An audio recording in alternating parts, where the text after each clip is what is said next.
That is Charles Ashley presenting himself on a Monday. I'm Adam Deal. You're watching uSportsCentral. What a fantastic weekend it was, Charles.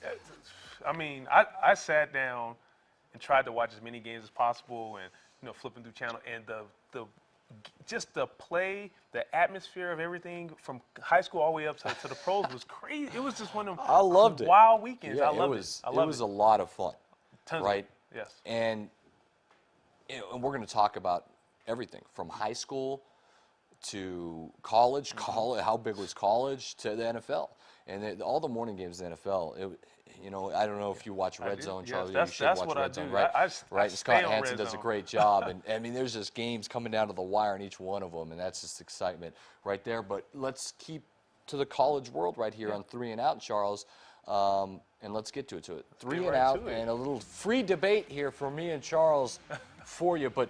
It's the New Mexico Lobos, and they get it done. UTSA, Charles, they handled them.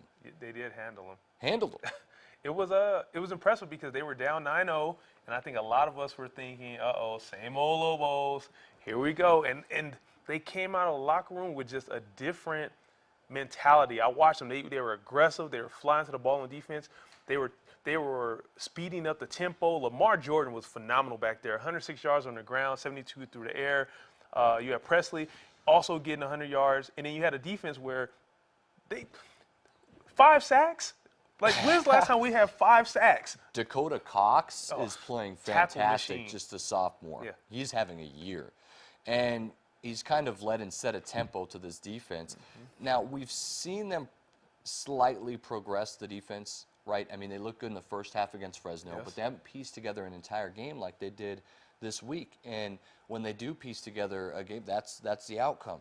And now here's the problem. Now is Lobo fan like myself, like yourself, is going to look at this, and now we're like, all right, well, now we should get going, right? Yeah. San Diego State's going to limp into town, and I say that because they're beat up, they're injured. San Diego State is, and they just lost pretty bad to Fresno State. They don't look really good on offense. This is another one of those Friday games, Charles, Lobos. But, man, if they can go to 1-1 in conference play and be 3-3 on the season, then we start thinking crazy, right? And we start thinking bold. Excitement. So that's what one game can do, though. It goes from this is terrible to we might be able to make a bowl game. But so not just so is it okay to overreact? Yes, it's not just one game, because you have to think about it. Vegas had us at 16-point dogs. This is a UTSA team who put a hurting on us last year. This is a UTSA team who was almost beat Arizona, who beat Oregon, who's been competitive in all their games against top-notch competition. Smashed Houston.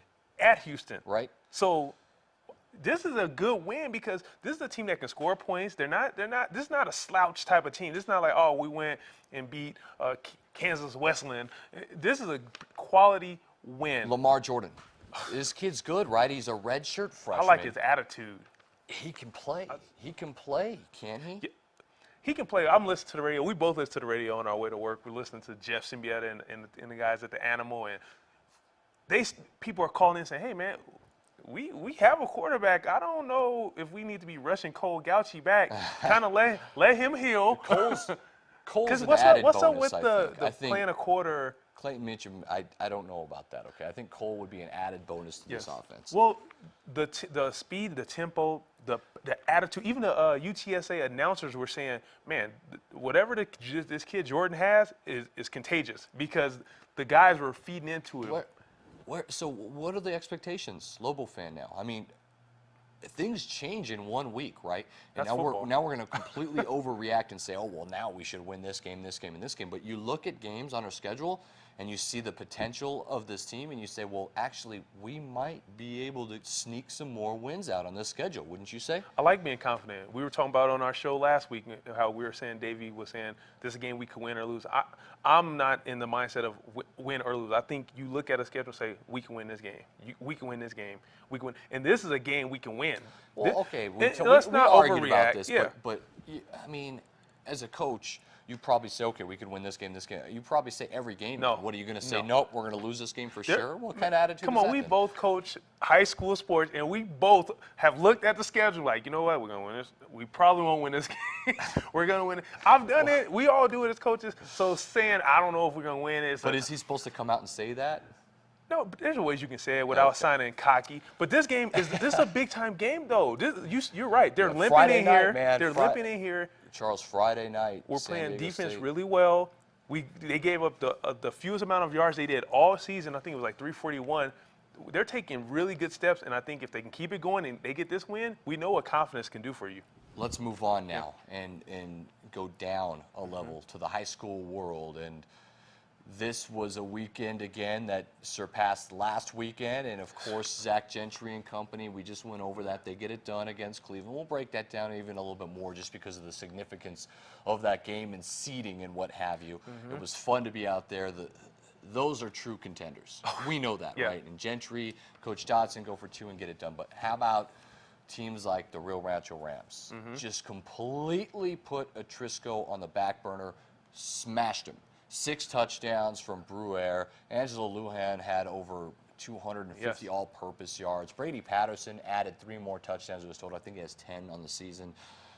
The Rams are rolling. Here's my question to you, Charles, is El Dorado with their back-to-back wins into who they were, is that good enough to push them over Rio Rancho as number 1? Because let me tell you this, Rio Rancho's win against Las Cruces looks okay now. Now it's looking amazing, right? Yeah, now it's looking like, wow, okay, it's an okay win, but would you vote? I know you don't have a vote yet, which I will have one. Don't worry about it. But Would I don't want vote- that responsibility. Let me ask you know what? this: Would you vote Rio Rancho 1 or El Dorado 1? I'm gonna keep El Dorado at 2 for this reason. Rio Rancho, they're beating who's in front of them. They're beating up on the teams that's on their schedule, and they're doing it impressively. They're not just. Well, what about El Dorado? They're winning. No, El Dorado.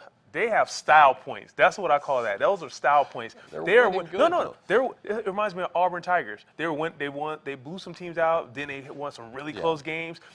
We know they're a good team, but I don't know if it's enough to jump them. But style points, people do like giving style points for number 1. Monzano goes to the Field of Dreams, Charles, and they lose. Mayfield. So the score looks a little bit It's worse than it 44-24, was, but right? it was a lot closer than that. And so Monzano was trying to drive and score at the end.